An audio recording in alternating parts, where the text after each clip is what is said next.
Hey guys, இப்போ நாங்கள் எங்கே போயிட்டுருக்கோம்னு பார்த்தீங்கன்னா, மதுரையில் இருக்கிற அழகர் கோவிலுக்கு தான் போயிட்டுருக்கோம். ஸோ அழகர் கோவில் கீழே 18ஆம் படியும் அழகர் சாமியும் கீழே இருப்பாங்க. நாங்கள் அங்கே போகல. மலைக்கு மேலே ராக்காயி அம்மன் இருக்காங்களாம். ஸோ அங்கே போயிட்டு சாமி கும்பிட்டுட்டு, அங்கே தீர்த்தத்தில் குளித்தா நல்லதுன்னு சொல்கிறாங்க. ஸோ தீர்த்தத்தில் குளிச்சுட்டு, அந்த தண்ணியை குடிச்சிட்டும் நம்ம வரப்போகிறோம். So travel full fun and அட்ராசிட்டியோட இருந்துச்சு. ஸோ நீங்களும் பாருங்கள். ஐயோ அந்த அம்மா தெரிச்சு ஓடுது ஐயோ அப்படின்னு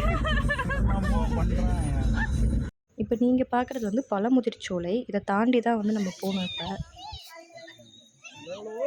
எங்கே வந்திருக்கோம்? நம்ம இப்போ அழகர் கோயில் மலையில் இருக்கிற ராக்காயம்மன் கோயில் வந்திருக்கோம். ஆமாம், போகலாமா? தீர்த்த தண்ணியா? அது தீர்த்த தண்ணி பிடிக்க வந்திருக்கோம். தீர்த்த தண்ணி இங்கே ஆல்மோஸ்ட் ஒரு 50 ஸ்டெப்ஸ் இருக்கும். ஸோ அதையும் தாண்டி அங்கே பல குரங்குகள் இருக்கும். அதையும் தாண்டி போய்கிட்டு இருக்கோம். இப்போ நம்ம எங்கே வந்திருக்கோம்னா அழகர் கோயில் ராக்காயம்மன் கோயிலுக்கு படி ஏறிட்டு இருக்கோம். பாருங்கள் அந்த காட்சி. ஸோ இந்த மாதிரி தான் இருக்கும் ஸ்டெப்ஸு. ஸோ இது மாதிரி மேலே போனால் அங்கே டோக்கன் போடுற இடம் இருக்கும். டோக்கன் போட்டுட்டு நம்ம உள்ளே போகிற மாதிரி இருக்குது. ஸோ போயிட்டுருக்கோம். ஆமாம், நாங்கள் இப்போ ஸ்பெஷல் டோக்கனில் போயிட்டுருக்கோம். ஸ்பெஷல் டோக்கன் போனால் சீக்கிரம் போயிடலாம்.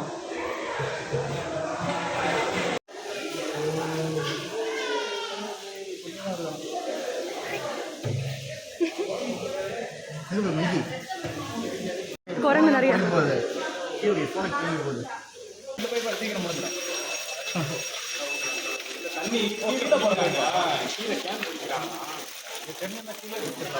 ஸோ ஃபைனலாக குளிச்சுட்டு அதுக்கப்புறம் மறுபடியும் அதே ரிட்டனில் கொஞ்சம் தண்ணியும் எடுத்துக்கிட்டு ஸோ அப்படியே ரிட்டன் கிளம்பிட்டோம். ஸோ இந்த வீடியோ பிடிச்சிருந்தா லைக், ஷேர், சப்ஸ்கிரைப் பண்ணிடுங்க. Tata, bye bye.